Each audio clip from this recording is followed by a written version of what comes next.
Assalamualaikum,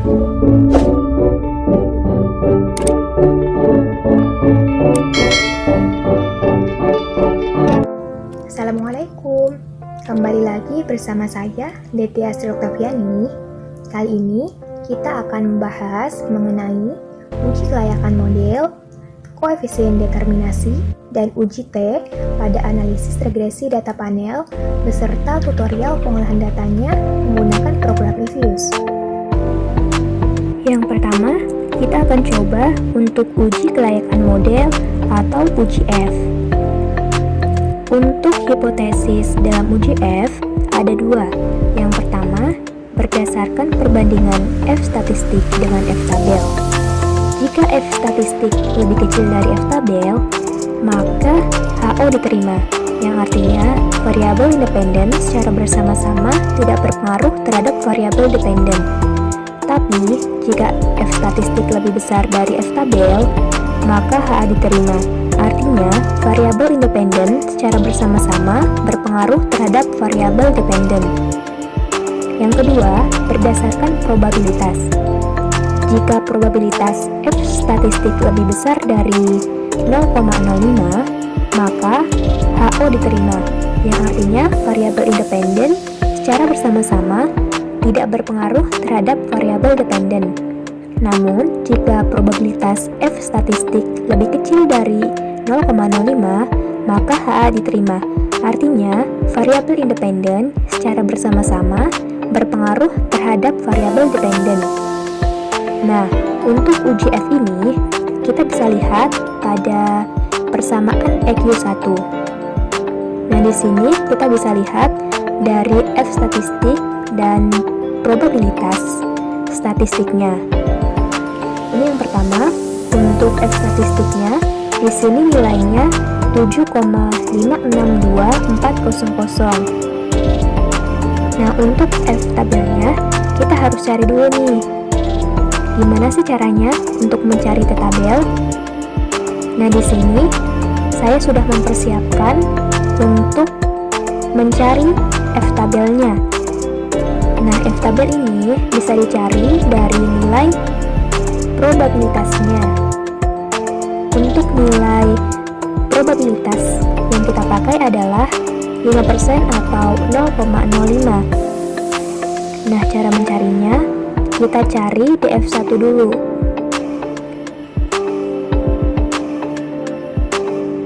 Caranya, K-1.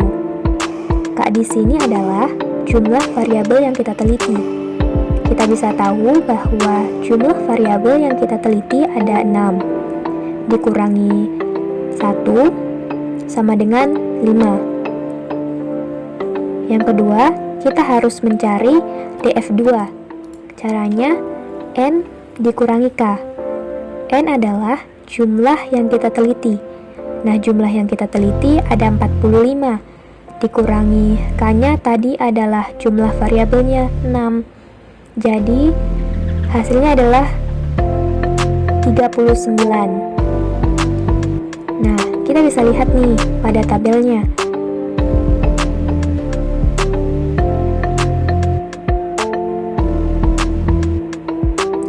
Untuk yang ke kanan ini adalah DF1, yang ke bawah adalah DF2.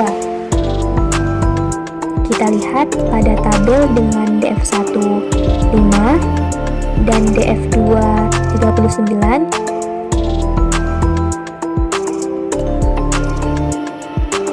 Nah, di sini jumlahnya 2,46. Jadi bisa disimpulkan di sini nilai F statistik tadi 7,562400 dan F tabel yang tadi kita cari nilainya 2,46. Jadi F statistik lebih besar dari F tabel.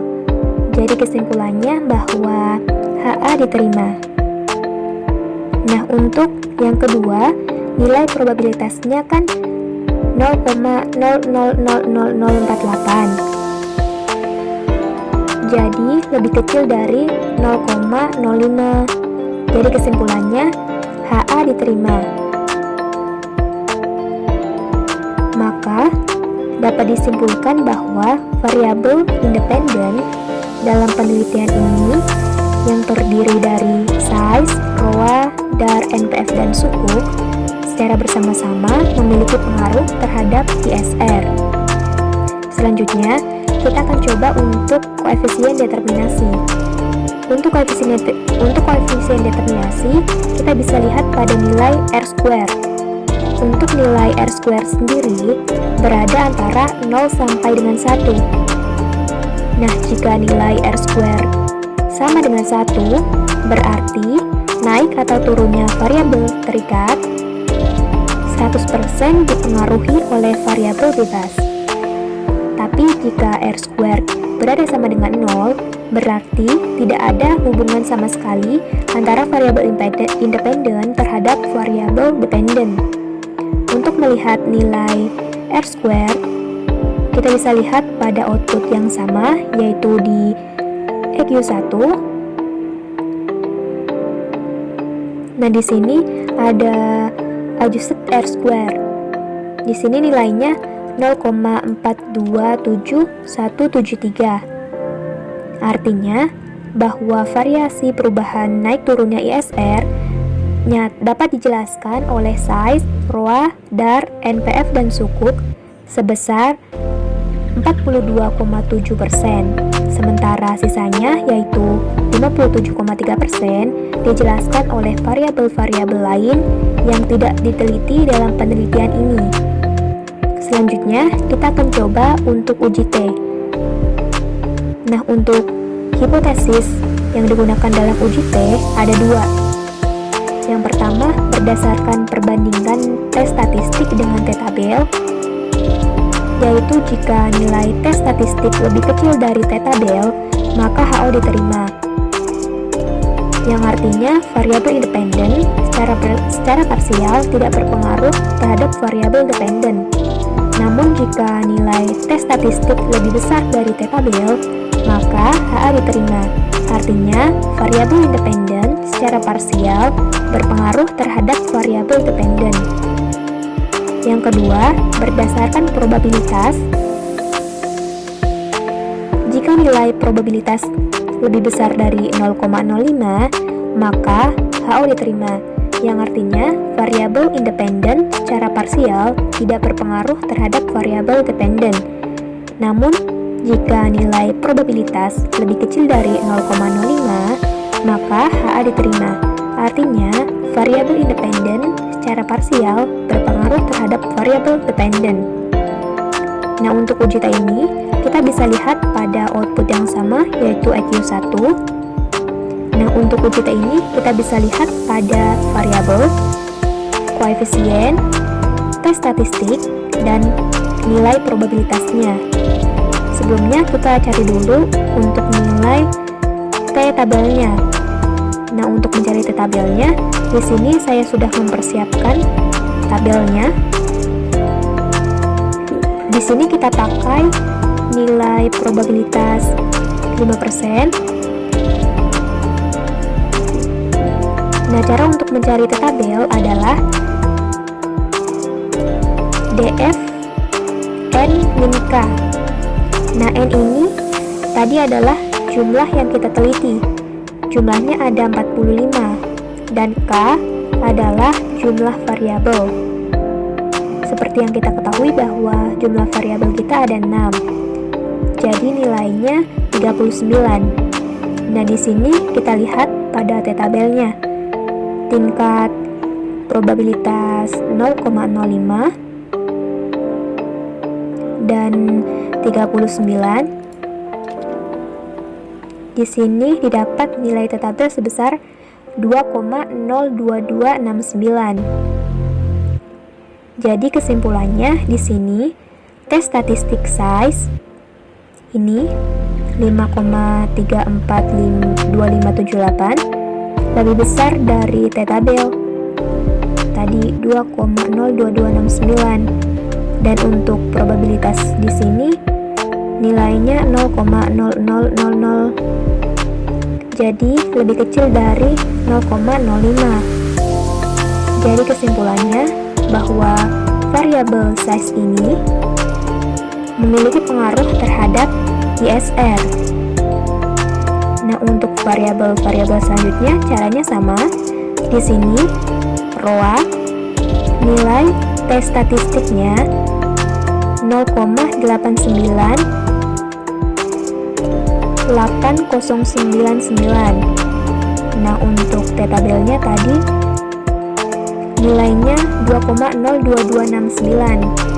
Jadi T statistik ROA lebih kecil dari T tabelnya. Untuk nilai probabilitasnya di sini bisa kita lihat jumlahnya 0,3746. Lebih besar dari 0,05 ya. Jadi kesimpulannya ROA di sini tidak memiliki pengaruh terhadap ISR.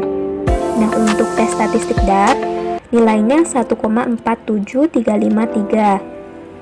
T tabelnya tadi 2,02269. Jadi tes statistik DAR lebih kecil dari T tabelnya.